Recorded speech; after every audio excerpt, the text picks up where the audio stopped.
Pour cette veille de course, Kevin et Vincent sont des mécaniciens comblés. Les 9 vélos qui étaient restés à Paris sont enfin arrivés. On est arrivé hier soir, je pense, vers minuit. Donc ce matin, on a eu la bonne surprise d'avoir tout le matériel. Il ne manquait rien du tout. Donc rassuré pour tout le monde. Ah, mon bébé! Si Adrien est ravi d'avoir retrouvé son vélo, Niki, lui, s'improvise mécano. Oui, petit adjustment précis. Au programme aujourd'hui, 2 heures de sortie en essayant d'éviter la circulation. On va faire une petite boucle, je pense 65 km. Et on retourne la même route parce que c'est trop difficile de faire une sortie ici. Ils sont partis les Hollandais. Ah ouais, bah non, ils vont rattraper. Allez, on y va là. Alors, oui, ils sont partis? Oui, ils sont partis. Hein. Allez, il faut une voiture. Ah, bonne année. Ciao, Marco, ciao. Après quelques kilomètres difficiles, en pleine ville, le paysage devient plus désertique, un terrain de jeu idéal, même si par endroits, la route réserve quelques surprises. C'est la même route qu'en Italie, Strade Bianche. C'est la même. C'est la route de l'Italie après le tremblement de terre. Ah oui.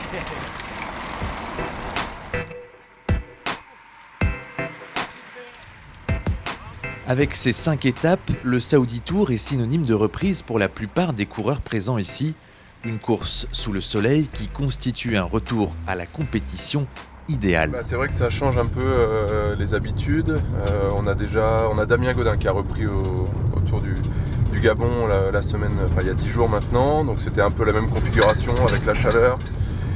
On change un petit peu les habitudes. Voilà, c'est une bonne entame, une reprise avec notamment la chaleur, dans de bonnes conditions, avec une belle organisation. Donc on a hâte d'y être. On est en découverte puisque c'est la première édition du Saudi Tour. Donc voilà, on a hâte d'être à demain pour le départ de la première étape. À mi-parcours, les 7 coureurs font une petite pause dans une ambiance décontractée. Bien, non, pour le déblocage. Regarde, un mec qui a fait le Gabon. Et un mec du Nord. Et un ch'ti qui a roulé sous la flotte. Putain, sans déconner. C'est mieux qu'hier, hein, c'est pas mal, c'est presque joli et très atypique. Non, super sympa, là, les routes étaient un peu chaotiques parfois, mais c'est pas mal, pas mal du tout. Ouais, ça valait le coup, on a enfin pu voir la vraie Arabie Saoudite, dont on rêvait tous. Donc voilà, il y a eu une route un peu préparatoire au mec des classiques, donc je suis content de faire partie de la sélection. Regarde, Ça gonfle, hein? Ça gonfle. ça se voit, le travail. Avec sur la route, ça a gonflé. Le travail paye, il a poussé de la fonte tout l'hiver. Regarde ça, les cuissons qu'il a pris. Putain, c'est beau. Putain, c'est dans Marnou qui va être content.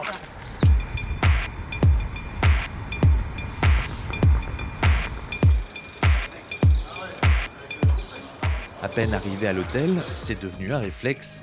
Le cycliste moderne jongle avec la data et synchronise son compteur Garmin avec son téléphone. C'est Garmin et Training Peaks, c'est la plateforme des entraîneurs de l'équipe. Et après Strava.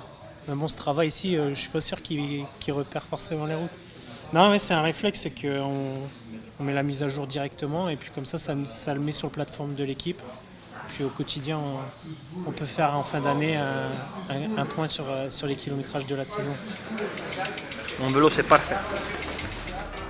Si pour Nicolo tout est OK, les mécanos ont toute l'après-midi pour tout régler. Demain matin, vélo et coureurs seront prêts.